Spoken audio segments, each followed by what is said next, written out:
How are you all. जैसे आप सभी जानते हैं कि अपने चैनल पे अभी जो लेटेस्ट टॉपिक चल रहा है उसका नाम है electrostatics which is the first chapter of class 12। और ये चैप्टर मैंने पैरेलल दोनों बोथ मीडियम से चला रखा है, हिंदी और इंग्लिश मीडियम में। साथ ही मैंने लास्ट जो भी एक नया कोर्स चालू किया था नीट और जेईई मेंस के लिए, उस पर मैंने ज़्यादा वीडियो अपलोड नहीं कर पाया था because of some tragedy in my family. तो उसके वीडियो अब से लगातार कंटिन्यू अपलोड होना शुरू हो जाएंगे। लास्ट अपने नीट और जेईई मेंस के टॉपिक में अपने पढ़ा था प्रोजेक्टाइल मोशन। यदि किसी स्टूडेंट ने प्रोजेक्टाइल मोशन का वीडियो नहीं देखा है तो ऊपर आई बटन पर क्लिक करके वो वीडियोस को देख सकता है। प्रोजेक्टाइल मोशन क्या होता है, इसकी डेफिनेशन क्या थी, साथ ही कितने टाइप्स का होता है, ये अपन उस वीडियो में पढ़ चुके थे। और साथ इसके साथ साथ अपन ने उसे मैथमेटिकल में ट्रेजेक्टरी की इक्वेशन फाइंड आउट कर ली थी। आज अपने शुरू कर रहे हैं उसी प्रोजेक्टाइल मोशन का फर्स्ट पार्ट जो कि था ऑब्लिक प्रोजेक्टाइल मोशन या ग्राउंड टू ग्राउंड प्रोजेक्शन। उसका अपने फाइंड आउट करेंगे टाइम ऑफ फ्लाइट, रेंज और हाइट ऑफ दैट प्रोजेक्टाइल। तो चलिए शुरू करते हैं। साथ ही स्टूडेंट्स, यदि किसी स्टूडेंट ने मेरे चैनल को लाइक नहीं किया है, सब्सक्राइब नहीं किया है, तो जल्दी से इसको लाइक कीजिए, सब्सक्राइब कीजिए और अपने फ्रेंड्स के बीच में ज्यादा से ज्यादा इसको शेयर कीजिए। ओके स्टूडेंट, तो चलिए अपन शुरू करते हैं। हमारा फर्स्ट टॉपिक था time of flight. Time of flight.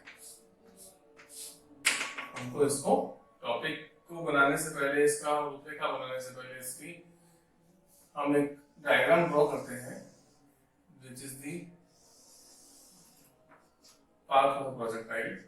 ये वाई एक्सिस है, ये एक्स एक्सिस है एंड एक प्रोजेक्टाइल को एक्यूट एंगल पर इनिशियल वेलोसिटी u से प्रोजेक्ट किया जाता है, थ्रो किया जाता है। इसका एंगल यहाँ पे कितना है, थीटा। इसमें हम एक चीज देखते हैं कि इस प्रोजेक्टाइल मोशन के इस ग्राफ के अकॉर्डिंग जो हॉरिजॉन्टल कंपोनेंट अपने मिल रहा है वो है u cos theta and the vertical component is u sin theta and it is the point a which is at origin point। जब तक प्रोजेक्टाइल इस पॉइंट a से ट्रेवल करेगा तो उसको अपने मैक्सिमम हाइट यानी कि पॉइंट B तक पहुंचने में कैपिटल T/2 का टाइम लगता है, ऐसा हम अज्यूम कर लेते हैं। जितना टाइम उसको पॉइंट A से B तक पहुंचने में लगेगा, ठीक उतना ही टाइम उसको पॉइंट B से वापस ग्राउंड यानी कि पॉइंट C तक पहुंचने में लगेगा। It means it is also T/2 and the point B is at the maximum height। Okay students, पहले अपन उनको डिफाइन कर लेते हैं कि what is the time of flight, what is the range and what is the maximum height. तो इस diagram के according हम देख सकते हैं कि पॉइंट A से ट्रैवलिंग स्टार्ट करें और वापस वो ग्राउंड पे लौट आए, यानी ग्राउंड से जाए और वापस ग्राउंड पे लौटे। तो जो हॉरिजॉन्टल डिस्टेंस है उसे हम कहते हैं रेंज, हिंदी में इसको हम कहते हैं परास। ओके, और सेकंड थिंग आती है अपने पास में टाइम ऑफ फ्लाइट। वो अपने पास होता है कि किसी भी प्रोजेक्टाइल का जो अपने पास मैक्सिमम टाइम जो हवा में रहता है, स्पेस में रहता है, उस टाइम को हम कहते हैं टाइम ऑफ फ्लाइट। ओके, ये भी कह सकते हैं the time taken by projectile to remains in the space is known as the time of flight। Okay, and the point at which the final velocity becomes zero is known as the height of that projectile or maximum height of that projectile। तो चलिए शुरू करते हैं अपना first topic, time of flight. इस time of flight में हम जानते हैं कि अपने न्यूटन्स के इक्वेशन को काम किए थे न्यूटन के, तो उसमें by second equation of motion. वैसे आपने सभी टॉपिक्स 11th क्लास के अंदर पढ़े हैं। यदि किसी स्टूडेंट ने 11th में ध्यान से नहीं पढ़े थे, जो 11th पास कर चुका है उसके भी काम के हैं, जो 11th में आ रहे हैं उनके लिए भी टॉपिक काम का है। हम कह सकते हैं कि वर्सेटाइल टॉपिक है जो 11th के स्टूडेंट्स के लिए, 10th पास करके 11th में आएंगे उनके लिए 11 पास करके 12th में आएंगे उनके लिए, और 12th पास कर चुके हैं जो पास आउट है उनके लिए टॉपिक सभी के लिए इंपॉर्टेंट है, दोस्तों गौर से समझिएगा, ध्यान दीजिएगा। सेकंड इक्वेशन ऑफ मोशन क्या था हमारे पास में, s is equals to ut plus half a t square. As we know the projectile is moving along y direction, so s के नीचे y uy और ay हम यहाँ पे लिख देते हैं। Here sy is denoted by height h और uy is equals to u sin theta, ay is equal to minus g. इसको माइनस इसलिए लिया है क्योंकि जो हमारा प्रोजेक्टाइल है वो upward direction, vertically upward direction में मोशन कर रहा है और एक्सेलरेशन ड्यू टू ग्रेविटी अर्थ की तरफ लग रहा है, तो ऊपर की तरफ मोशन के लिए इसको नेगेटिव लेंगे और नीचे की तरफ मोशन के लिए इसको अपने पॉजिटिव लेंगे। ओके, इन सभी वैल्यूज को जब इक्वेशन पुट करते हैं तो हमारा नया इक्वेशन बनता है h is equals to u sin theta minus half gt square. If time is equal to capital T, then h is equal to कितना हो जाएगा मेरे पास में 0। कैसे, कैपिटल T मींस a से जाके वापस c तक लौटे, तो टोटल टाइम कितना हो जाएगा इसके पास में, capital T which is the time of flight. तो यहाँ पे हाइट कितनी हो जाएगी पॉइंट c पे अपने पास में 0, a पे भी 0 है और c पे भी कितनी है मेरे पास हाइट 0। इन वैल्यूज को सपोर्ट करें तो नई इक्वेशन बनेगा 0 is equals to u sin theta capital T minus g by 2 into t square. इसको यदि अपन सिंपलीफाई करें इक्वेशन को तो अपना आंसर आएगा t is equals to 2u sin theta upon g। ये इक्वेशन है टाइम ऑफ फ्लाइट का, आप इसको सिंपलीफाई करके सॉल्व करके देख सकते हैं। नेक्स्ट अपना टॉपिक आता है height of projectile, height of that projectile. तो हाइट ऑफ प्रोजेक्टाइल निकालने के लिए अपने काम लेते हैं third equation of motion, height of projectile. इसमें कह सकते हैं by third equation of motion. Third equation of motion क्या था आपके पास में, v स्क्वायर बराबर u square plus 2as। As usual the motion is in upward direction along the y axis, so that vy, uy and ay then sy। Here vy is equal to 0 because at maximum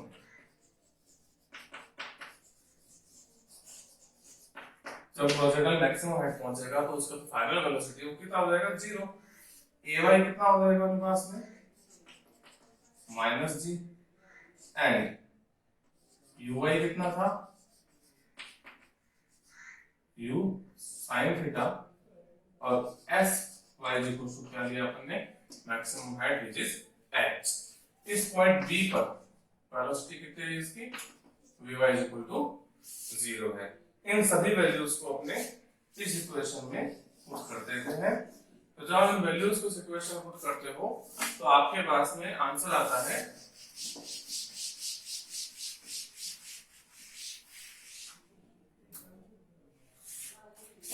0 is equal to u sin theta का square minus 2g h। तो simplify करेंगे तो h का height की value हो जाएगी u square sin square theta बटा 2g। It is the formula of height gained by the projectile। Next value के पास आती है range of projectile. What is the range of projectile? Topic है range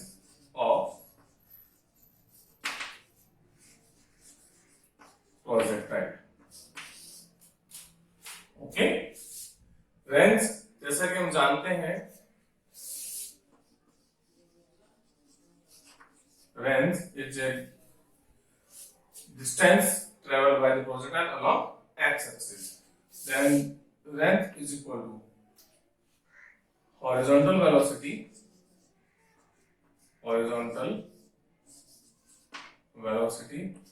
into time of flight कह सकते हैं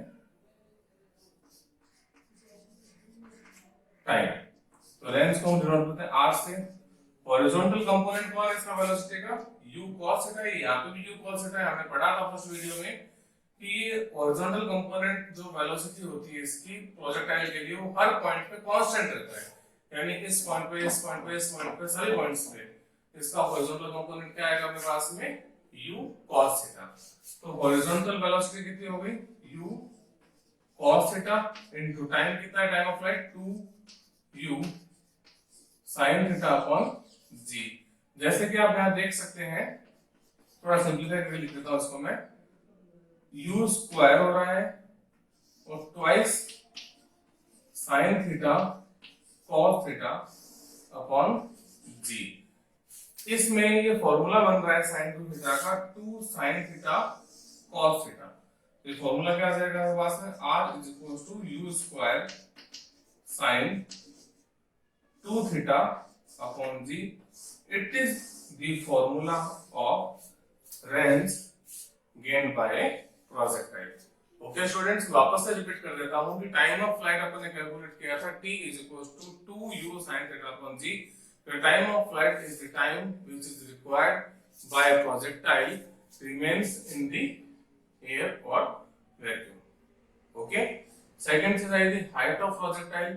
Height of projectile is defined as the point at which the final velocity becomes zero.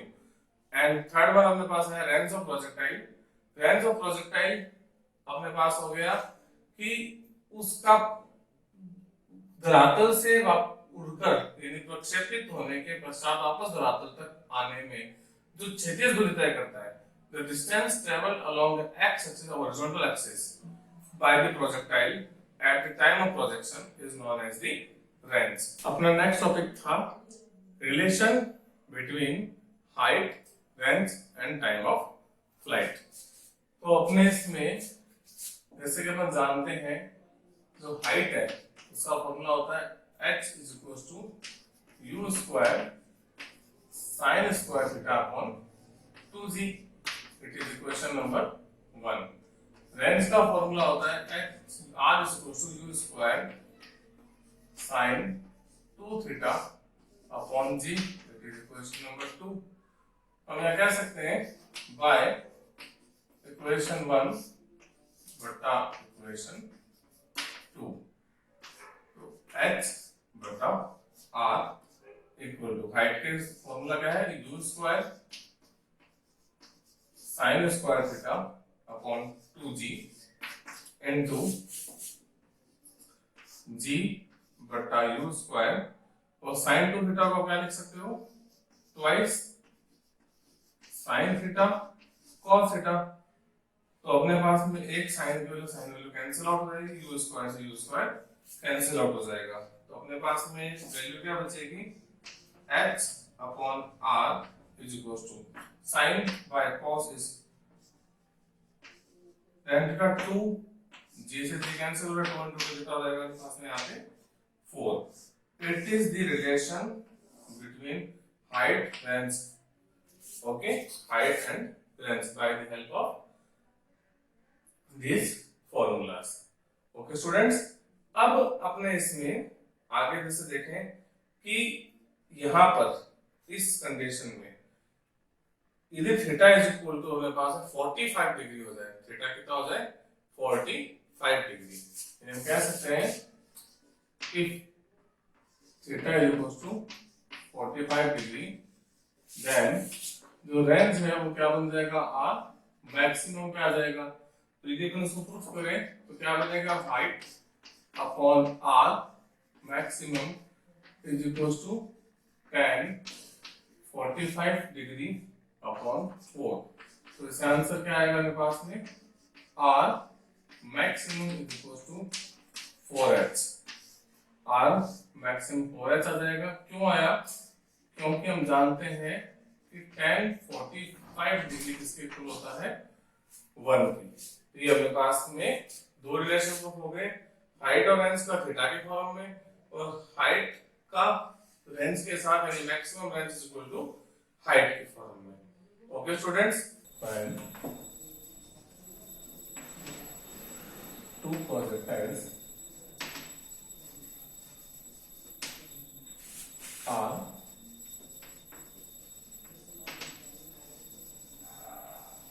projected at different angle and their range is same. Okay, अब देखो students, यहाँ पे अपनी condition क्या दी गई कि दो प्रोजेक्टाइल हैं, बॉडी 1 बॉडी 2, इन दोनों प्रोजेक्ट को अलग अलग एंगल पर थ्रोन किया गया। तो हम मान लेते हैं कि एक तो मेरे पास में कंडीशन हो जाएगी बॉडी 1 के लिए, एक अपन ले लेते हैं बॉडी 2। बॉडी 1 बॉडी 2 मीन्स दो अलग अलग ऑब्जेक्ट अपने पास में प्रोजेक्टेड कर रहे हैं। इसका angle of projection, angle of projection, एक तो मेरे पास ये चीज आती है, इसका बॉडी 1 का एंगल प्रोजेक्शन कितना है मेरे पास में थीटा, और बॉडी 2 के लिए एंगल ऑफ प्रोजेक्शन कितना है मेरे पास में 90 माइनस थीटा। वेलोसिटी जो है प्रोजेक्शन वेलोसिटी, वो अपने पास दोनों बॉडीज की सेम है, यानी कि दोनों को u वेलोसिटी से प्रोजेक्ट किया गया है। फर्स्ट जो ट्रेस कर रखा है अपन ने वो है अपने पास बॉडी 1, और सेकंड ट्रेस अपन ने करा बॉडी 2 के लिए। दो डिफरेंट थिंग्स हैं, टाइम ऑफ ट्रेवल या time of flight t1 and t2, and height h1 and h2। तो हमको इनमें रिलेशन फाइंड आउट करना है t1 t2 में और h1 h2 में।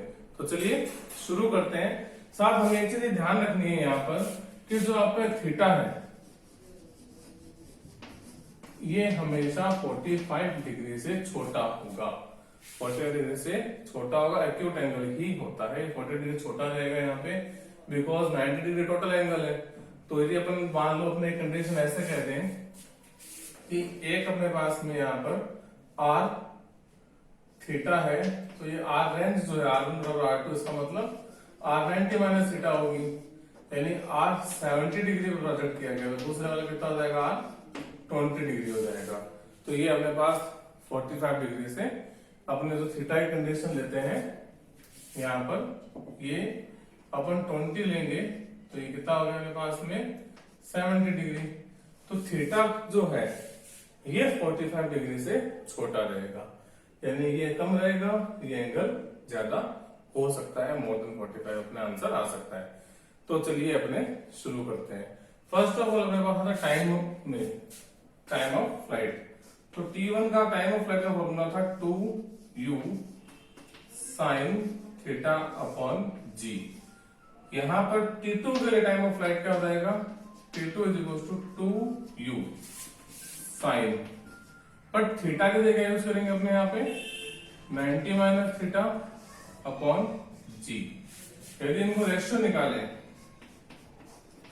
t1 बाई t2 तो अपना आंसर आएगा 2u साइन थीटा बटा g इनटू g अपॉन 2u साइन 90 माइनस थीटा यानी कि cos थीटा। g से g कैंसिल आउट, 2u से 2u कैंसिल आउट, तो अपना आंसर आ गया t1 बटा t2 is equal to tan theta. अब जैसे जैसे थीटा की वैल्यू बदलेगी tan 45 डिग्री होगा, तो ये दोनों बराबर हो जाएंगे, अलग अलग एंगल पे इनकी अलग अलग वैल्यूज आ जाएगी। नाउ अपने पास आता है हाइट। तो हाइट में अपन देखते हैं कि h1 जो है, हाइट का फॉर्मूला होता है u square sine square theta upon 2g, जिसको आप ऐसे भी लिख सकते हो h1 is equal to u sine theta का होल स्क्वायर अपॉन 2g। ये तो अपने पास में हो गया एक टर्म।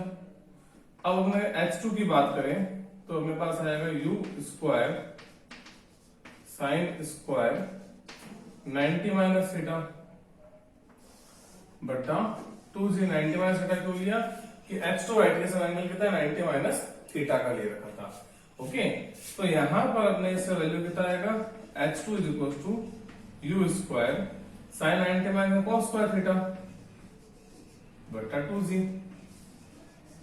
ओके, यदि h1 बटा h2 किया जाए h1 बटा h2 और आप इसको सिंप्लीफाई करें इस इक्वेशन को तो u स्क्वायर से u स्क्वायर कैंसिल आउट हो जाएगा, 2g से 2g कैंसिल आउट हो जाएगा, तो आपका आंसर आएगा tan square theta, because sin square theta upon cos square theta is equal to tan square theta.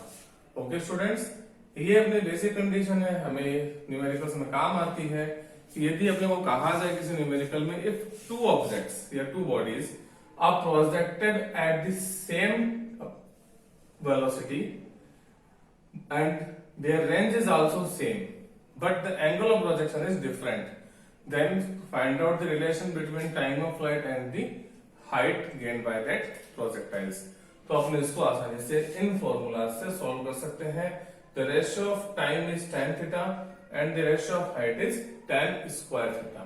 Okay students, चलो अब नेक्स्ट अपने टॉपिक को पढ़ेंगे अपने अगले वीडियो में। यदि किसी स्टूडेंट ने अभी तक चैनल को लाइक नहीं किया है, सब्सक्राइब नहीं किया है तो लाइक कीजिए, सब्सक्राइब कीजिए और इसको ज्यादा से ज्यादा शेयर कीजिए।